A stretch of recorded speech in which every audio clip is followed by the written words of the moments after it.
Le verset du Coran qui dit « Ô communauté des djinns et des humains, ne vous est-il pas venu des messagers choisis parmi vous qui vous ont raconté mes signes ?» montre que les djinns sont aussi tenus responsables vis-à-vis des prophètes envoyés.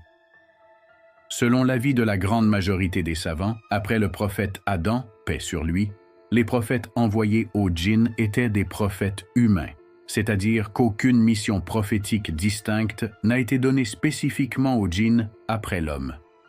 Les prophètes choisis parmi les hommes s'adressaient à la fois aux hommes et aux djinns.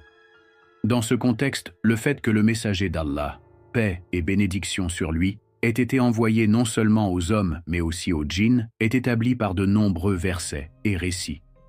En effet, certains hadiths rapportent qu'il est allé personnellement parmi les djinns, qu'il les a avertis avec le Coran et leur a transmis le message.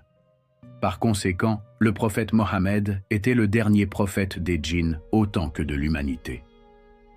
Un point qui attire l'attention ici est le verset « Nous n'avons jamais puni un peuple avant de lui avoir envoyé un messager ».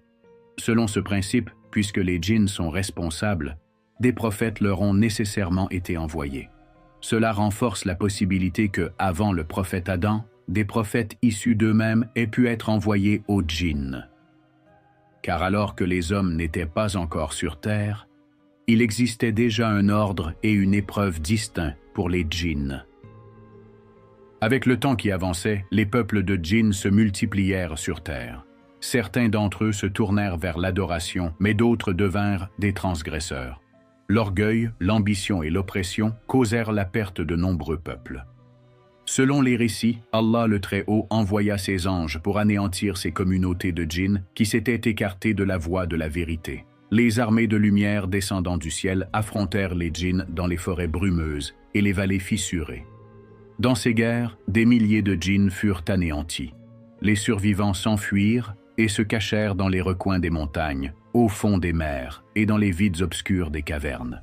C'est lors de ces luttes qu'un djinn, encore jeune, tomba prisonnier aux mains des anges.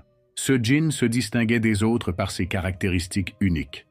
Une fois captif, il commença à grandir et à vivre parmi les anges.